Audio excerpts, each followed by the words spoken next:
Imagine coming home on a cold Saturday night, your arms full of groceries, only to find the front door of your own house locked against you. When the door finally creaks open, your elderly father pushes past you. He mutters a chilling excuse before disappearing into the night. You step inside and you walk into a slaughterhouse. This isn't the plot of a Victorian penny dreadful. This was the horrific reality for Edmund Clarke on the evening of December the 1st, 1906, in the small black country community of Quarry Bank, Staffordshire. It's a story of family resentment, financial desperation, and a brutal betrayal that shocked the entire nation. Today, we're looking at the tragic murder of Edmund Clarke at the hands of his own father-in-law, Joseph Jones. To understand this tragedy, we have to look at the household living at 18 Victoria Road. It was a crowded home, housing Joseph Jones, his daughter Ethel, his son-in-law Edmund, and their 3 young grandsons. Joseph Jones was a 60-year-old widower who'd previously worked as a stockkeeper and weigher at a local ironworks. But for the last 2 years, his employment had been irregular. Joseph had a drinking habit, and he frequently found himself short of money. On the other hand, his son-in-law, Edmund Clarke, who was in his mid-20s, was a man on the rise. Edmund was an upstanding member of the community and a Sunday school teacher. He was steadily building his own business as a haulier and carter of fuel. He owned a horse, a wagonette, a dog cart and a heavy cart. The tension in the house reached a boiling point over property and money. Joseph had signed over the mortgage of the cottage to Edmund, making the older man completely dependent on his daughter and son-in-law. Joseph began to bitterly resent this arrangement.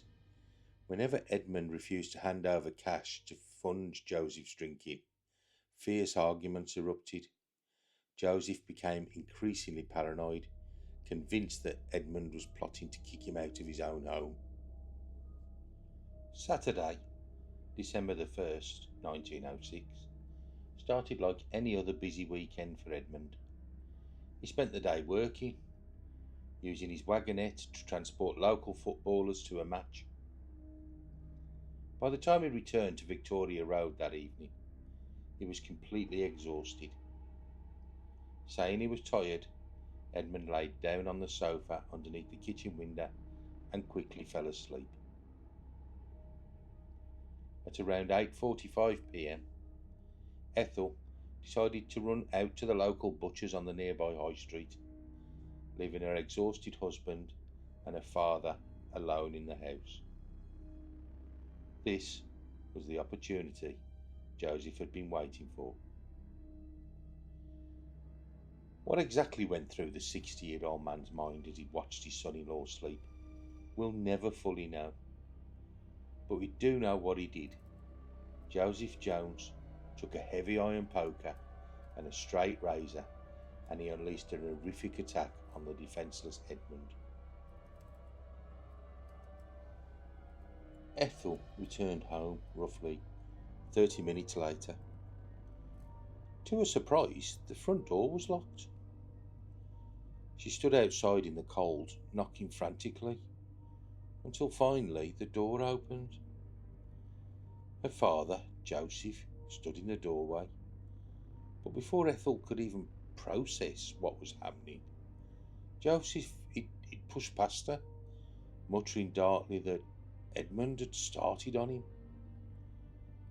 Joseph then calmly walked down the street and went straight into the Vine Inn, which was a pub sitting on the corner of the high street.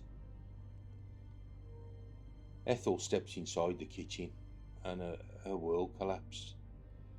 The room was later described by witnesses as looking like a slaughterhouse. The floor, the walls and the sofa were entirely covered in blood. Edmund, well, he was slumped against the fireguard, barely clinging to life. Joseph had completely caved in Edmund's head with several brutal blows from the poker, and then he'd attempted to slit his throat using 3 different razors. Ethel quickly ran out into the street, screaming murder. Now, while Ethel's screams echoed through Quarry Bank, Joseph Jones approached a local police constable, and he simply gave himself up. He admitted to hitting Edmund with a poker, but he claimed his son-in-law had beaten him first. This was a claim that no one believed, given the horrific, one-sided nature of the violence. The local community was completely outraged. When Joseph was taken into custody at nearby Brierley Hill, a massive crowd of furious women gathered to protest against him. The murder had thrown the entire town into a state of intense shock and excitement, and Edmund's funeral procession down Victoria Road drew massive crowds. Joseph was remanded to Winson Green Jail, and he later stood trial at the Staffordshire Assizes on March the 7th, 1907. The trial was swift. He was found guilty of murder. Though the jury made a recommendation for mercy, the judge was unmoved by the horrific, unprovoked slaughter of a sleeping man. Joseph Jones was sentenced to death. On March the 26th, 1907, just a few months after the brutal attack, 60-year-old Joseph Jones made his final walk to the gallows at Stafford Jail. He was hanged by the notorious executioner Henry Pierpoint, paying the ultimate price for one of Staffordshire's most gruesome domestic murders. Thanks for watching. If you found this dive into Black Country history interesting, make sure to like, subscribe, and please leave a comment down below.